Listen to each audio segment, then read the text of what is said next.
G'day folks, welcome to, what is this? It's not an unboxing, it's not a playthrough, it's not a review, I don't know what it is. It's me thinking about playing A World at War, which is a strange subject for a video, but it's where I'm at.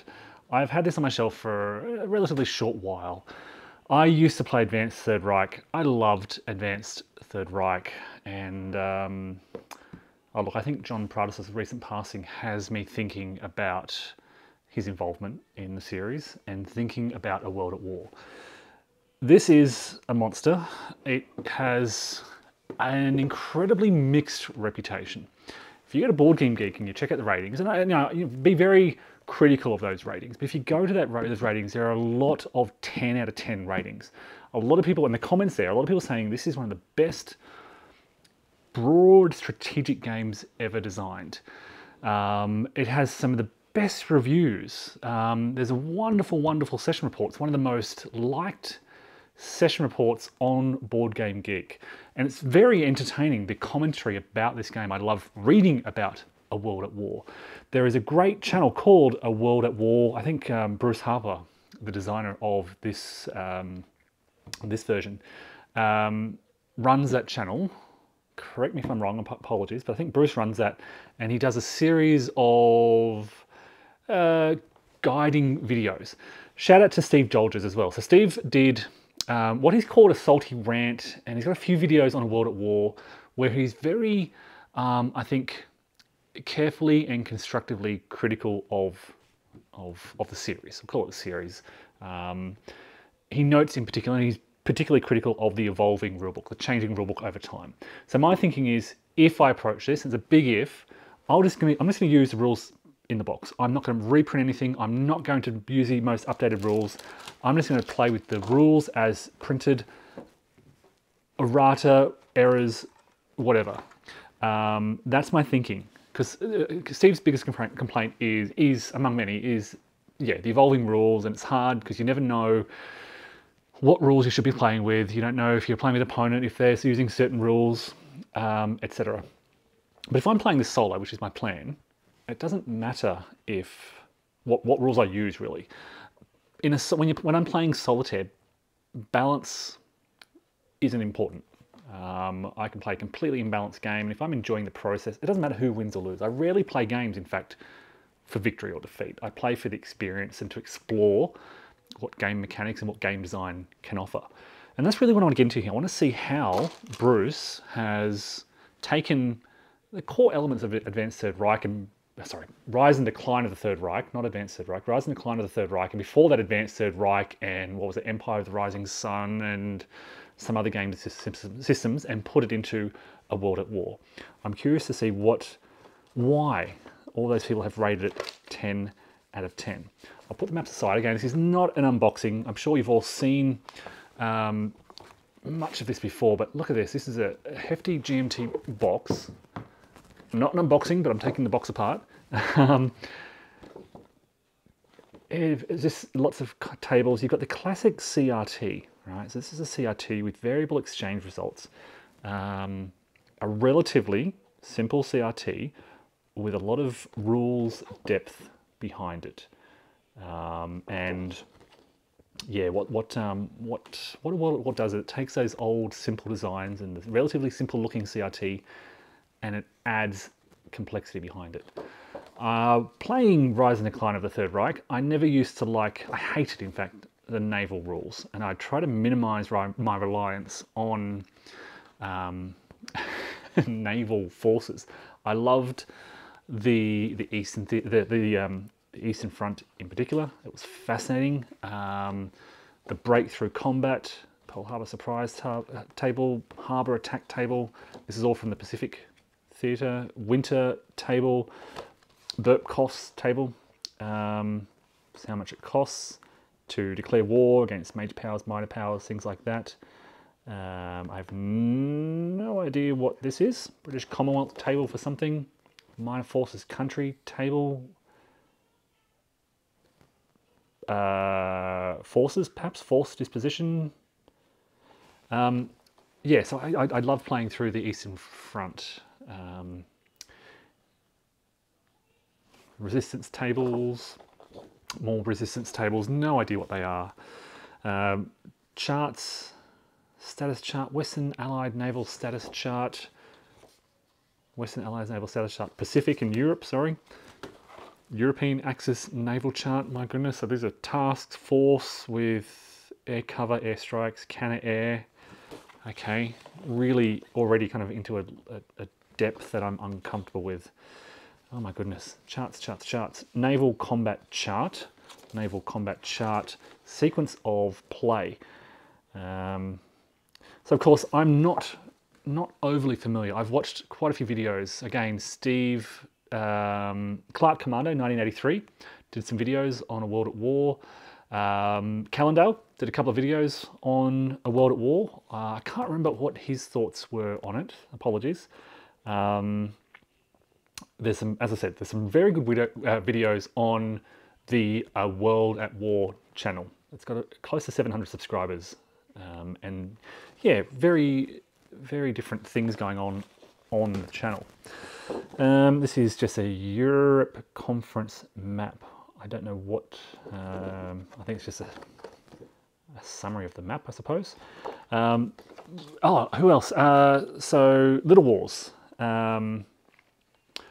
has done some, I was watching some earlier today, in fact, has done some very good videos with all the smaller scenarios, so check that out as well. Historical events chart, that looks very interesting. And historical shipbuilding chart, looks pretty cool. And then we get to, okay, we have research and diplomacy tales, and tables, did I say tales? And, well, this is a, well, there's not even page numbers on here, which is frustrating. It's okay, so it's not in, it's Balkans here, diplomacy.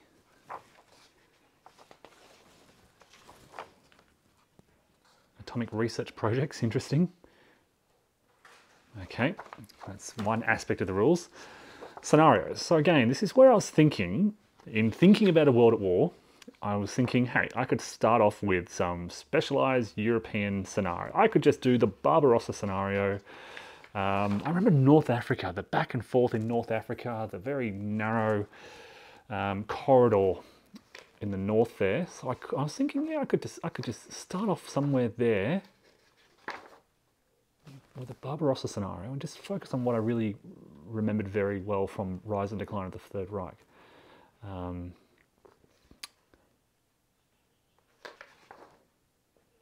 Yep, so Germany, Russia, Italy and minor countries. I could do that. I could start off with something small like that. Or the North Africa scenario. Yeah, less interested in the Pacific theatre.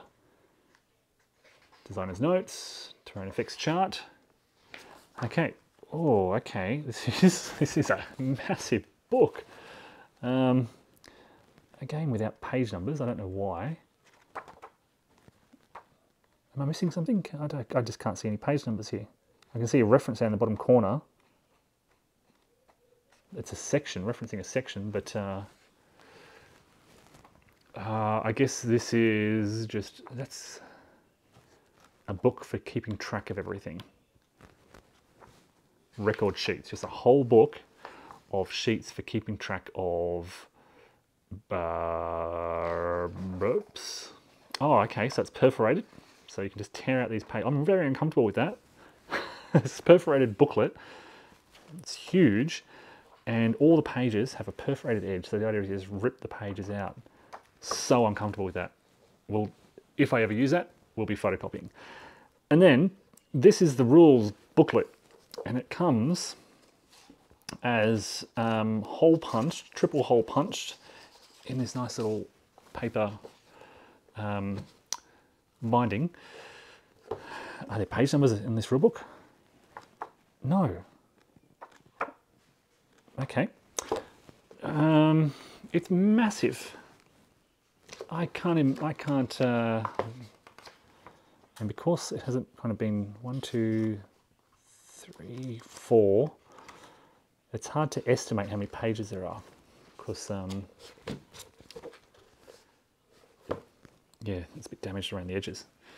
Okay, so congratulations. You're about to play what we consider to be the ultimate World War II strategy game. A World at War will allow you to explore every facet of the Second World War and have a lot of fun while you do. Okay, I've heard a lot of people do have fun. I have heard once you understand to play the game, it's a wonderful experience. I've equally heard just as many people saying it's a headache. I've heard stories of people spending hours trying to play this game and failing to get through this rulebook, or being confused, or being overwhelmed, or being frustrated by various things. It's likely that if you're playing this game, you've played other strategic games in the past. Some things will be familiar, but much may be new, and you'll have many questions. Why do the rules have to be so long? Good question. This may be your first question, and it is a fair one. Your task of learning to play a World at War will be much easier once you know the answer. The rules began, as I said earlier, as Advanced Third Reich, Rising Sun. Well, the consolidation of the rules into a single game saved some space. The World at War rulebook necessarily began at over 100 pages because World War II was a complicated historical event. Blah, blah, blah. How do I start? Okay, you need to know certain rules to start. 10% of the functions are used 9% of the time. Read the first 2 sections of the rules, but things only become interesting when you hit Rule 9, Offensive Operations. The rules on ground combat, air operations, naval operations, and air naval operations are essential. Although new players who start with the North Africa and Barbarossa scenarios can concentrate on the first 2, excellent. While naval enthusiasts, that excludes me, playing the Pacific battle scenarios, can focus on the last 2. Okay, so what I'm thinking here, I could hit up to, maybe air operations as well, up to section 19. So is it easy? Air combat. Okay, so we're looking at this much of the rulebook now. I think that's achievable, but this is text heavy, small print. All right. They said rules 10 to 23 set the mechanics of how units move. When playing a campaign game, strategic warfare, unit construction, redeployment, logistics rules may be mastered. We'll worry about that much later on. A World at War deals with more than just fighting. The rules relating to economics, research and intelligence, and diplomacy and politics give the same richness and unpredictability not found in most war games. Indeed, this is one of the things I really... back in Rise and Decline of the Third Reich, burp management, rebuilding your units, armoured breakthrough, things like that were really fascinating. And the burp management, I don't even know what burp stands for, I've completely forgotten. Build something or other. Somebody's probably screaming at the video as I speak. Burp, basic resource points, the fundamental currency of the game, and are used to measure the economic strength of each country.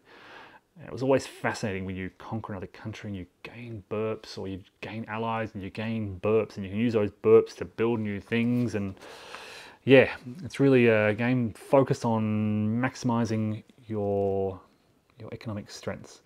Okay, so to a certain extent, some of the rules are primarily used for reference. Pearl Harbor, blah, blah, blah. Has no application to the European theatre. The rest of the rules are much easier. Surrender of major powers. Sequence of play, which we have. There's a World at War website. I haven't checked that out yet. So Steve mentions this in his video. I should go check it out. This is for, I saw on his video, it has updates on the revised rules, the new edition, the new versions of the rules that come out, and updates on activities that are happening. Okay, contents page. So you can see the rules have no page numbers, they're just sections. So I'm going to try to focus on reading up to page 20. Section 20. I'm not going to do it on camera. This will not be a live rules reading, but I'm kind of talking myself into this, aren't I? That's what I'm going to do. That's what I'll be doing. I'll be doing this. The more I kind of explore this, the more I'm very tempted. I'm going to look at the maps in a moment. Another thing I need to do is punch, and my goodness, 10 counter sheets. Again, I probably won't need to punch out all of these. This is just a counter sheet of Italian and French forces. Then we have Soviet forces.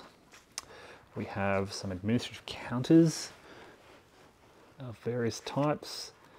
British forces, German forces, American forces, American naval forces.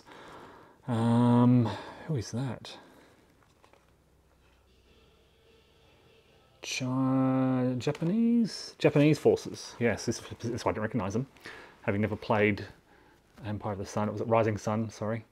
More Japanese forces, administrative counters. Not sure who that is. Partisans. Okay. Chinese forces, and a couple of minor powers spread throughout there: Romania, Bulgaria, Hungary, Yugoslavia. Finland, Ireland, Irish partisans, Philippines, Belgium, Netherlands, Communist China and Chinese factions, Thailand, Turkish partisans, Turkey, and that's it. So I think it may be time to have a look at these maps. This is the main one, so let's have a look at this. And if you're familiar with the Advanced Third Reich or Rise and Decline of the Third Reich, you'll be somewhat familiar with this map. Trying to see what has changed in 20, 30 years. It looks much like I remember. Every country has sort of, and the cities have basic resource point allocations. And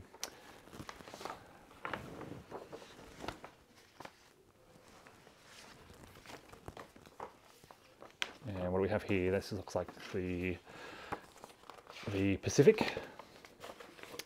Just a lot of blue. Pearl Harbor, up to the Aleutian Islands. And we have here Japan, so this is East Asia. Again, very unfamiliar with this side of the map. Okay, so you can fight the land war in China, and this should be Eastern Europe, all the way down to Syria, Palestine down here. So yeah, it's always good if your North Africa campaign goes well, you can stretch all the way up and begin, from memory, it's been so long, but yeah, driving your forces up through here, your German forces up through the Caucasus from the south, if things go well. Yeah, I'll just fold this over so you can have a look at the far north. You've got Leningrad way up here, Finland up here. Yeah, this is where a lot of that East Front activity is. You're always focused on encirclement, trying to cut into the Soviet economy, just trying to burn through their forces, huge encirclements, wiping out lots and lots of Soviet units and hoping they just can't keep up with the rebuilds. So this is, and the reason I'm thinking about this is because I want to get back to sort of Eastern theatre of operations. But then there's Stalin's War. And again, Steve spoke about, you've got this massive, massive game, but you can also do some other things that do something similar, but in a much lighter treatment. So I've got Stalin's War, still in shrink. I've got Unconditional Surrender, unpunched, I don't think I've punched it, unpunched and unplayed. I've got Vance von Borries, Roads to Leningrad, which I've been keen on for a while. And very recently, I finally picked up Ted Race's The Dark Valley. So I'm kind of spoiled for choice for East Front options. I'm looking over, I think this captures the essence of it all. couple of other little things, but it really comes down to one of these 5. And nostalgia is really hitting me and pushing me towards a world at war. For various reasons. I feel that, and I know I've been told otherwise, but I feel that my experience with Rise and Decline of the Third Reich will help me to some extent. And everyone says it's a completely different game, so much more going on. I get that. But I think the core gameplay elements are there. I recognise combat has changed. I recognise the CRT is slightly different. There's multiple rounds of combat and all this stuff going on. But at its core, it's that the German 4-6 armour breaking through, the grind on the Western Front through the French lines until they finally break. So, convince me to either play it or stay away from it. When I watched Steve's video, I was like, yeah, no, I don't want to play this. And over the next 24 hours, I've just been thinking and thinking and thinking. And I thought, well, maybe I could do a video and put it to the people. So people, is it worth the investment of time to play a World at War with the rules as printed? So I said I might get a binder, put these in a binder, 3-ring binder, and bind these pages together. I might start punching some counters. I don't know how on earth they're all going to fit in a single GMT counter tray. I'm not going to worry about that. I'm going to put this record sheet booklet on the bottom. We'll keep this scenario sheet handy. I'm going to put the research and diplomacy tables on the bottom as well. Not going to worry about those. I have no idea what to do with half of these charts. I think they can go on the bottom for a start as well. And then the maps. And then scenario booklet, counter tray. We'll keep these handy for now.